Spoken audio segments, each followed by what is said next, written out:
The chair recognizes the honorable member for Killarney.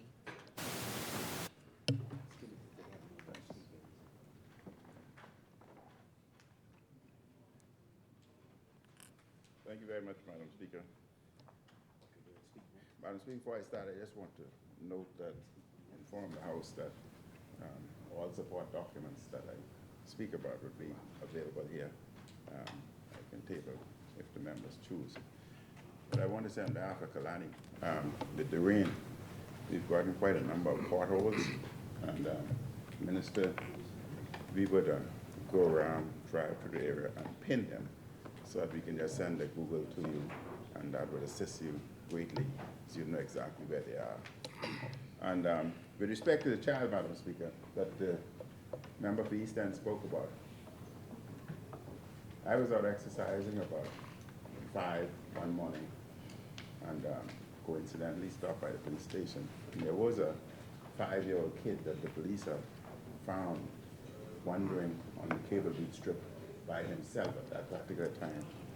But I was very pleased with how the female police officer had taken care of that particular child whom she did not know, just found him.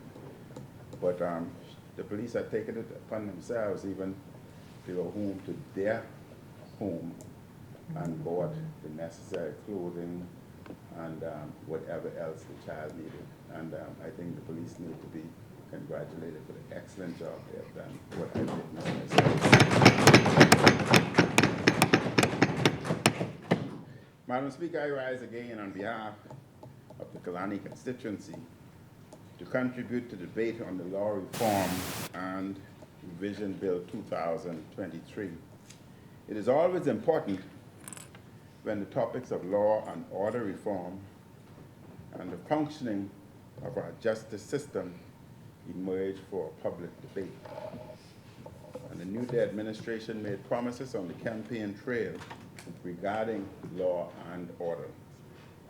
The Bahamian people trusted the New Day party was sincere when it made these pledges. A year and a half into office, the people realized PLP's promises were empty, completely empty, and continuously empty. They were mere campaign talk, and last year there were 128 murders in the country, with most of them taking place in New Providence. This was one of the highest murder totals in our history. In the PLP's Blueprint Manifesto, the party pledged, quote, "We also commit to enhancing crime-fighting methodologies in our aggressive war against crime." This has not happened. Instead, the crime problem, which is situated mostly in New Providence, worsened. But I was happy to see that there may be a decrease according to the Commissioner. The PLP has not implemented any enhanced crime-fighting methodologies. They have not led an aggressive war on crime, and the armed robbers and gunmen and killers in New Providence are causing chaos. Every time the media asks the Prime Minister what he's doing on crime, he gives an empty response that amounts to lots of nothing. And the Prime Minister thinks he is clever with words because he is an astute lawyer. People see behind this pandering and passing of words, but he offers few to no plans and no strategy. The journalists and people know what he says on crime is lots and lots of nothing. Too many families, Madam Speaker, are grieving the loss of loved ones to violence. Too many homeowners have suffered break-ins and thefts.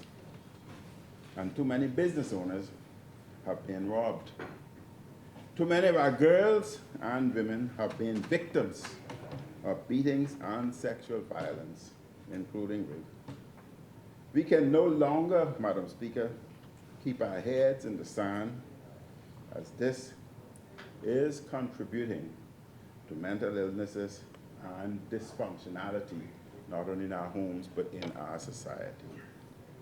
There has been, we sincerely hope that the police will investigate thoroughly allegations of violence and rape against a member.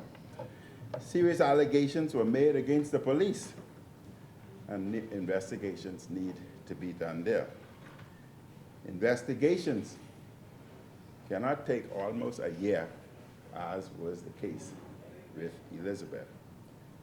Investigations against known FNMs were completed quickly. We expect this to occur in this particular case. The women in Killarney, Madam Speaker, it was amazing that I was in the gym the other day and there was 20 or so women, and all of them were asking the question about the investigation because they're concerned. Madam Speaker, the question must be asked, why is the sitting member not yet being called in for questioning?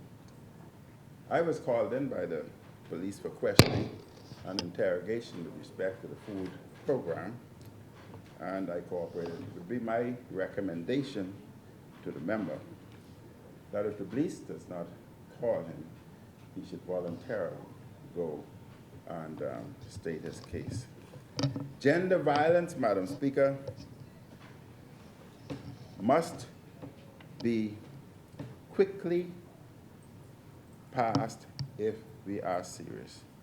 Marital rape must be quickly passed, again, if we are serious. Rape is rape, be it in marriage, in relationship, or otherwise. And too many women tend to lose their voices or remain silent through it all because they don't feel that there will be justice or even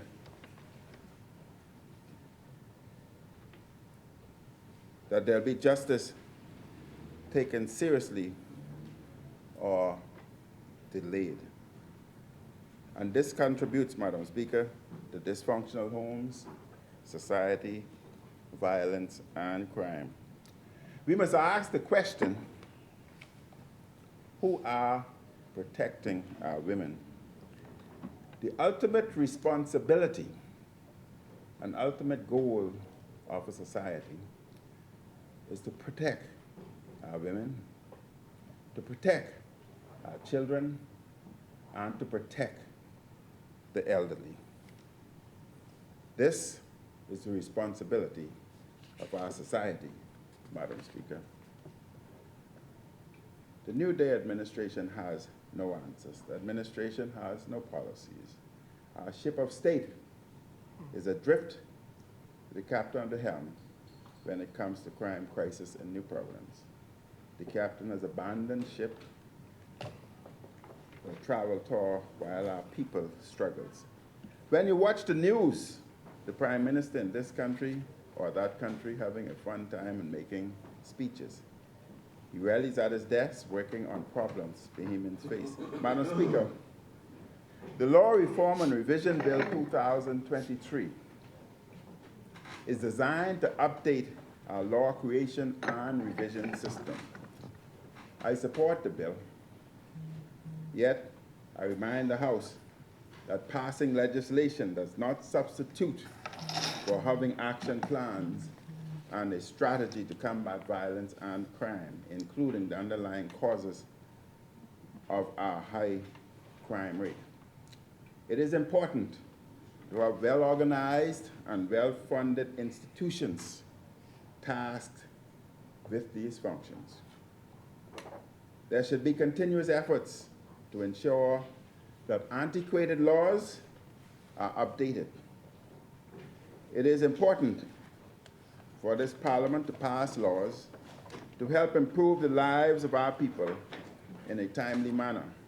However, what must be remembered is that the people elect a party to govern. It is that party and its members who form the executive branch who are ultimately responsible for leading the country.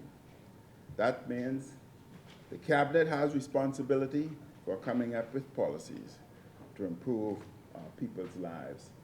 And Madam Speaker, in order to create the proper laws that are needed, It is essential for individuals to identify the problems that the countries face, analyze the problem, brainstorm the problems, and make amendments to the laws or create new laws so as to deal with the problems.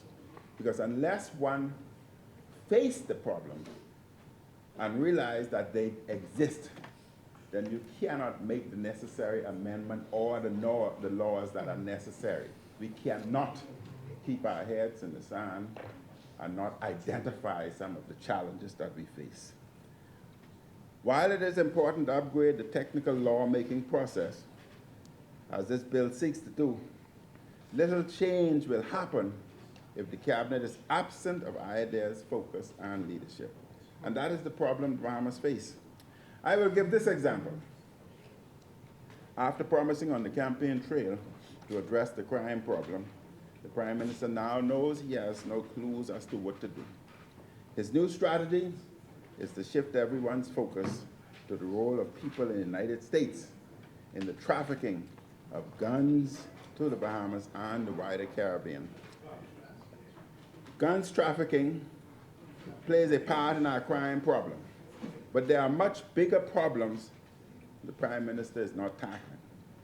He has been talking about this issue on Bahamian soil, and now he's talking about it abroad. Many were alarmed reading a story in the Tribune on Tuesday, April 18, 2023, headlined, quote, "Davis decries epidemic of violence in the Caribbean." They reported on the Prime Minister's speech in Trinidad and Tobago. The opening paragraph of the story said, quote, Prime Minister Philip Davis decried the violence gripping the Caribbean region yesterday as he continued urging the United States to solve its gun trafficking problem. The story goes on to quote the Prime Minister as saying, "We do not manufacture guns in the Caribbean. Every gun used to commit a crime in the Caribbean is smuggled into our country. We have asked the United States government, the US-based gun manufacturers to cooperate with CARICOM member states when it comes to identifying weapons purchased in the US as a part of a wider effort to hold weapons dealers and traffickers accountable for the many lives lost to gun violence each year." It went on, "We must call on our neighbors to the north to better police the trafficking of guns from the US to the Caribbean. The United States, end quote, United States, Madam Speaker, is our closest friend. It is our major trading partner. And the United States does an extraordinary amount to help us with law enforcement already. It makes major donations to our police force. It helps us with training our law enforcement officers. It is a key partner in our efforts to stop drugs and human smuggling. It helps us with gun trafficking and other forms of crime. And the crime problem in the Bahamas has many roots. Domestic violence is one of such roots. Madam Speaker, I would always remember, we're always blaming, saying women or men beating women. I would always remember living in the Grove, Exuma Street, which has now been changed to Amos Ferguson Street. And there was a neighbor next door to me. I won't call the name because everyone in the Grove would know. And almost every day, that lady beat her husband. Almost every day we heard him screaming. But men are usually embarrassed to inform the police or public that they are being bashed. So it's a two-way street. But either way is wrong. Either way causes dysfunctionality. Either way causes mental disturbances, which affects crime and creates some of the problems that we face here today. We have done a poor job in terms of developing our people. Unemployment is chronically high. More needs to be done to provide Bahamians with affordable and quality health care and housing. Too many Bahamians have poor conflict resolution skills, leading simple arguments to turn out into violent confrontations. These are the major issues we, the Bahamian people, must address to improve our country. They are all contributing factors to our crime problem. We must own this and work on fixing what is wrong within our communities. We should continue to partner with the United States and other friendly nations in law enforcement matters.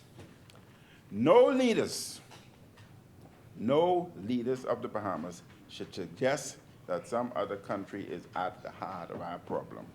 Guns are obviously an issue, but the greater problems are our culture of violence and the dysfunction of our criminal justice system. So I say, for God's sake, we have to tackle these problems. We cannot continue to ignore them. What are the Prime Minister's plans to address this culture and the problems in the justice system? Madam Speaker, just at CARICOM, one of the Prime Ministers at the CARICOM meeting talked about the bail in the Bahamas and the crime. And that particular individual stated that the Prime Minister, the judges in the Bahamas issuing such bails contributing to crime, the judges must obviously, and I quote, not living in the Bahamas. They must be living in Mars. And yet the Prime Minister did not defend the judiciary here in our Bahamas.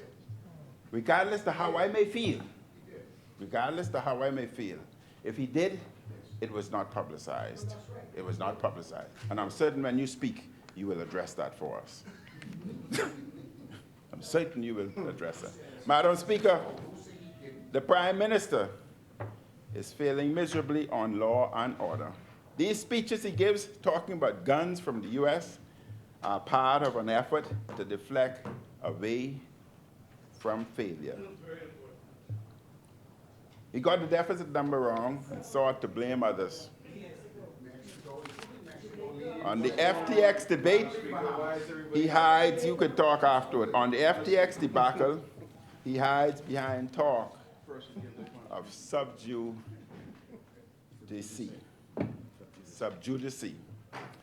Duck, deflect, hide, ponder, and pass. This is what the member for Cat Island is at best. The Prime Minister isn't leading, he is constantly covering. The Bahamian people want law and order restored in our Bahamas. And they want and need a leader who has vision to do so.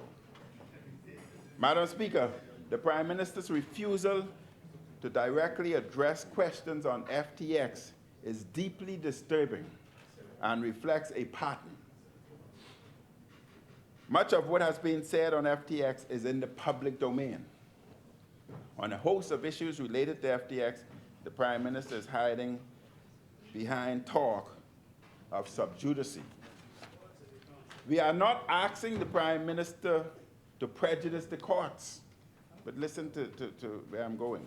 For example, the Nassau Guardian reported on December 30th last year, quote, the Davis administration has hired a U.S. law firm to help it with public relations and communications regarding the collapse of cryptocurrency exchange FTX. Went on, the Nassau Guardian obtained a copy of the engagement letter between the government and Brown Rudnick LLP. The letter from Clara Quivoy, head of digital commerce at Brown Rudnick, is dated December 6, 2022, and addressed to Attorney General Ryan Pinder. Quivoy wrote, "Dear Ryan, we are very pleased that the Commonwealth of the Bahamas has engaged Brown Rudnick LLP.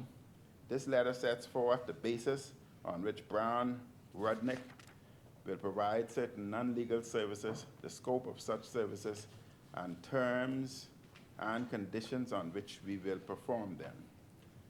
Quivo continued, we have agreed to represent the Bahamas as of the date hereof in connection with its public relations and communications regarding FTX Digital Market Limited and its respective affiliates and subsidiaries and their owners, managers, employees, and counterparties. Quivo noted that Brown and Rudnick may be required to register as an agent of a foreign principal under the Foreign Agents Registration Act, FAR, due to these activities. She wrote, fees for our services will be based on the time expended by each lawyer and other Brown Rudnick personnel, including personnel we temporarily engage on your matter, multiplied by that person's hourly rate. Brown Rudnick will apply a 10% fee discount to all invoices. The letter notes that payments are due within 30 days of the date of statement. If the foregoing correctly reflects our understanding, please sign, date, and return to me the enclosed copy of this letter, Quivo stated. The letter ends with a heading that reads, consented and agreed to the Commonwealth of the Bahamas. Regarding its work for the Bahamas, Brown Rudnick noted that it already spent $30,801.50 in connection with various administrative tasks, including printing, research fees, and travel. In a separate document filed in the U.S. Justice Department as part of its obligation to register under FAR, Brown Rudnick said, given the significant attention by the U.S. government and media surrounding the collapse of FTX, Brown Rudnick anticipates that it may perform additional activities which fall outside the legal exemption that require Brown Rudnick to communicate on behalf of the Bahamas with media outlets in the U.S. and or U.S. government agencies and or participate in meetings with representatives of the U.S. media and or government agencies to discuss the Bahamas' activities and bona fides. Rudnick anticipates that it may also contribute to written materials, taking a position on the same, may share such materials through its website or social media, or may commit to the U.S. media on such materials. It added, note that we have yet to begin providing services under this agreement.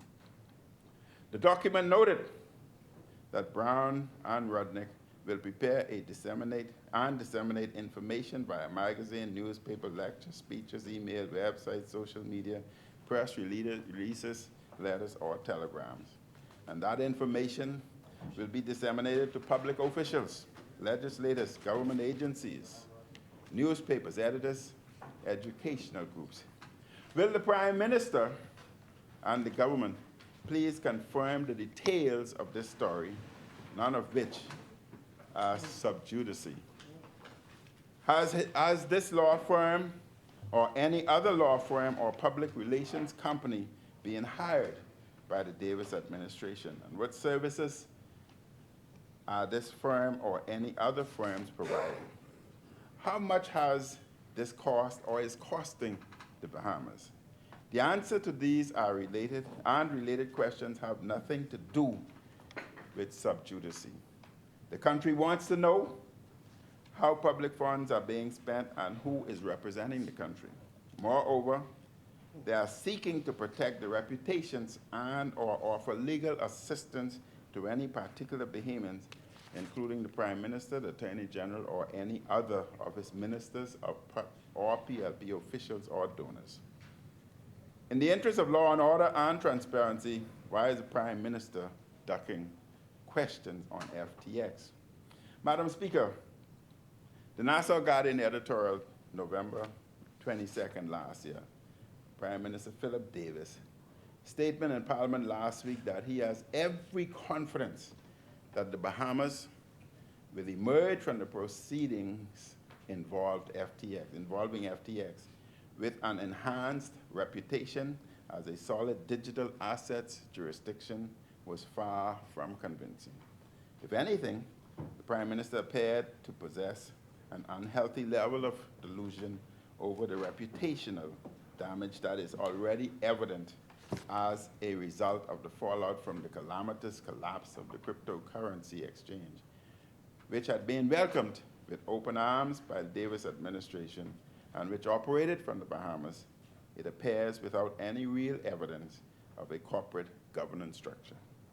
The Bahamas is getting a black eye at every turn on this, and it is impossible to find any benefit in turning a blind eye to that reality. The editorial continued.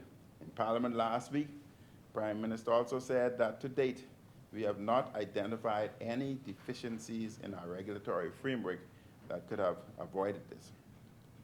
That statement had many people who are closely watching this FTX debacle wondering if Davis's declaration was premature. Yesterday, the Prime Minister also said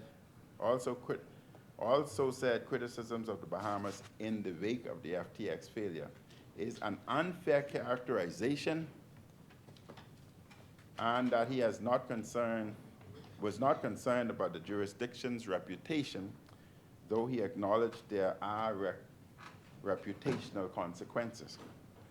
The strong criticism, Madam Speaker, of the jurisdiction and questions about the strength of our regulatory regime are coming from many sources, including the Wall Street Journal, which recently noted, quote, having regulations and enforcing them are two different things.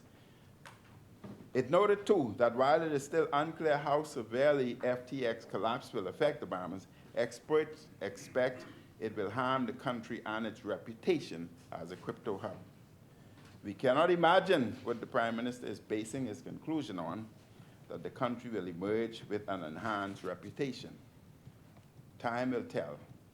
But as this sordid saga plays on, his declaration seems more wishful thinking than grounded. Madam Speaker, I went through that because it's essential when you're talking about law reform, creating new laws, amendment to laws. It's essential for you to identify the challenges and the problems we face, be it FTX, be it domestic violence, be it crime.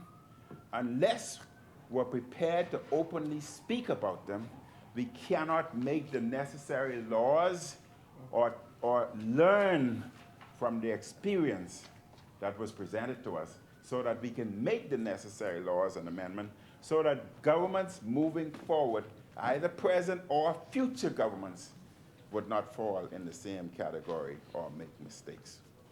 Madam Speaker, this is precisely the problem with the Prime Minister on issues ranging from crime to healthcare, to education, to other national problems. And it is essential, Madam Speaker, it is essential that many of the issues that we face today, we must be open, we must be honest, and we must be transparent.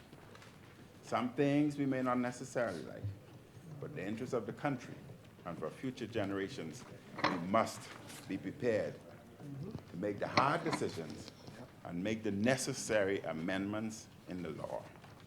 Madam Speaker, the law reform I totally support. Thank you, Madam Speaker. Thank you, Honourable Member.